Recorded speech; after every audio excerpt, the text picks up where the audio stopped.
Ok mense, ek wil nou vandag oor 'n onderwerp praat wat nie noodwendig lekker is nie, en ook nie noodwendig deur almal se gedagtes byvoorbeeld wil gaan nie. Maar ek gaan nou vir julle maar vertel van ondervindinge wat ek gehad het al in my lewe wat 'n bietjie sleg was ensovoorts. En ek wil maar half 'n beroep doen op mense om te kyk na hoe om dit te hanteer. Ok, so ek gaan begin deur vir julle te sê, as jy in die prepping wêreld is en jy is besig om te organiseer ensovoorts. En kom ons sê jy is ouer en jy het kinders, maar jy het sê nou maar groot kinders. So nie noodwendig kinders wat in die huis is nie. Kinders wat in die huis is bietjie makliker. Maar kom ons sê jy het groot kinders. So jy is nou al 'n groot mens. Jou kinders is uit die skool uit ensovoorts. Hulle het nie noodwendig buy-in by oor die prepping scenario nie of voorbereidingsscenario nie. En nou kom jy iets oor. So kom ons sê jy gaan nou jy is in 'n motorongeluk of jy is oorlede as gevolg van natuurlike omstandighede. Maar nou sit jou kinders met hierdie goed en hulle het, soos ek sê, hulle het nie inkoop op die onttrekking scenario of die inbly scenario of wat ook al nie. En jy weet, nou kom hulle op al hierdie goed af wat jy nou voorberei het oor jare ensovoorts.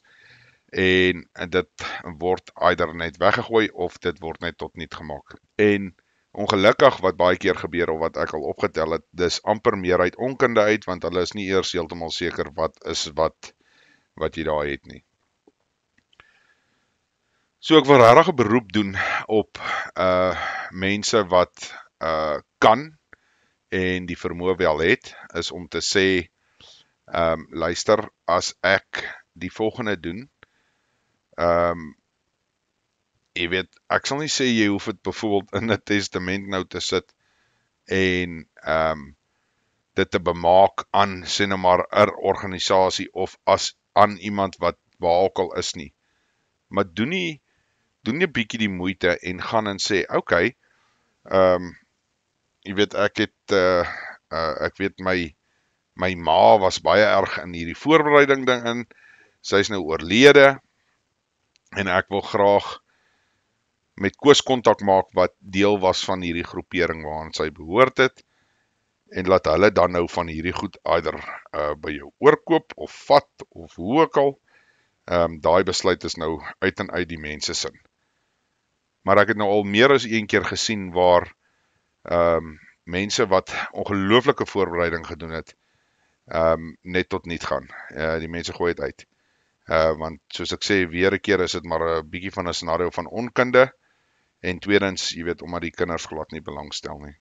So ek wil hê julle moet maar daaraan dink, doen 'n beroep, as jy byvoorbeeld 'n vrou alleen is en jou man gaan dood of kom iets oor, in plaas dat jy die klere net weggooi of uitgooi of by die naaste plek gaan aflaai, skenk dit vir die op die ouene vir die ouens wat in hierdie organisasies is en prepping doen ensovoorts. Hulle sal definitief gebruik maak daarvan. Waar as jy dit gaan skenk aan iemand, jy weet, dan op die einde van die dag het jy nie regtig 'n idee wat gebeur verder met daai goed nie. So mense, dis maar die groot ding, soos ek sê, dis nie noodwendig 'n lekker onderwerp om oor te gesels nie. Dis moeilik om uiteen te sit eintlik. Maar ek kan nou maar weer ons gebruik self as 'n voorbeeld. Jy weet, op die einde van die dag, my kinders weet almal wat is die alternatief. Jy weet, as ek en my vrou môre iets oorkom, moet hulle die volgende mense kontak en al ons goed wat ons dan nou het ter voorbereiding moet na hulle toe gaan. Tensy hulle dan nou aangaan met die voorbereiding ensovoorts. So, dis belangrik om daai slegte deel daarvan te hanteer amper, jy weet, baie keer soos wat ons ook dink, jy weet, jy wil nie regtig praat oor die dood nie, jy wil nie worry oor wat's in die testament en al daai goed nie, maar op die einde van die dag, ons moet seker maak dat ons wel hierdie goeters, jy weet, hou vir die kinders ensovoorts, en wel ook as nie net laat dit tot niet gaan op die einde van die dag nie. Ek weet van 'n oomie wat ongelooflike baie voorbereiding gedoen het, ek moet skat, as jy nou moet vat in geldwaarde, praat jy van seker naby R1 miljoen, en die kinders het net eenvoudig sê, hulle stel nie belang nie. Ek dink hulle het alles verkoop, ek dink vir, ek praat nou maar onder korreksie, maar ek dink het was 50 of 60 of 100.000 rand. En die ou wat het wel aangekoop het, het net 'n sekere aspek daarvan gesoek, en hy het al die res weggegooi. Jy weet so, dit is waarop het neerkom op die einde van die dag. Jy weet, al daai jare en jare se voorbereiding word net so tot niet gemaak. So dis belangrik dat 'n mens dit ergens in jou agterkop hou, vir al die mense wat groot mense is, wat nou nie meer kinders is, of jong mense, of middeljarig, of wat ook al jy dit noem nie. Maak maar seker, daar is iemand met wie jy kan gesels, en sê, luister, my kinders stel nie belang nie, maar as ek iets oorkom, het ek met hulle gepraat, jy is sê nou maar die kontakpersoon, Koos, en hulle met jou praat, en jy weet, bla bla bla bla bla. Op die einde van die dag is daai goed nog steeds die kinders in, jy weet, soos wat ek sê, dalk, gaan hulle oop, of hulle kan dalk nou nog 'n paar randjies daar uitmaak, want ek glo die meeste mense sal nie net die goed aanvaar nie, hulle sal dalk 'n paar randjies daarvoor betaal as dit moet.